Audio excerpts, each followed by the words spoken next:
বাংলাদেশ স্বাধীন করেছিলাম 22 পরিবারের বিরুদ্ধে লড়াই করে।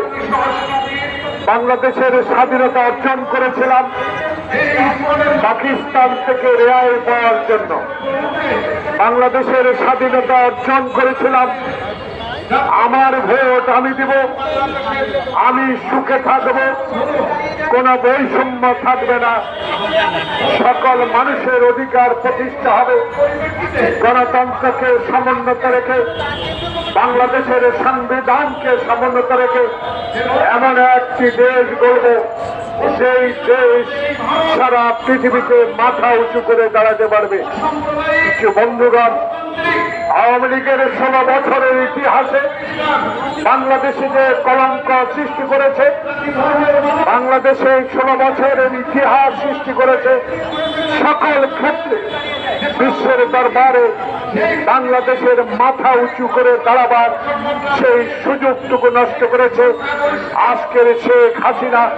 যেই দেশে আশ্রয় নিয়েছেন এই হিন্দুস্তান ভারত, আজকে আমরা অস্বীকার করি না আপনারা আমাদেরকে সহযোগিতা করেছেন। সহযোগিতার নামে যদি বাংলাদেশকে দখল করার কোন স্বপ্ন আপনাদের থাকে, সেই স্বপ্ন কখনোই আপনাদের সফল হবে না। আমি বুঝতে পারি না আসামে যদি আগরতলায়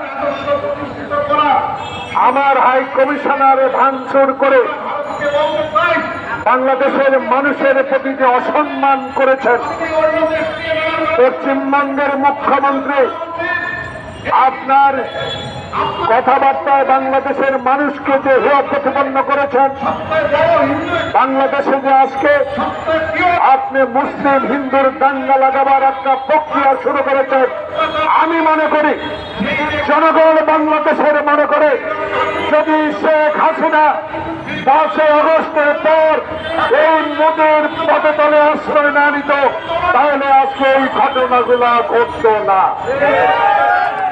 এই ঘটনার মূল শক্তি হল শেখ হাসিনা।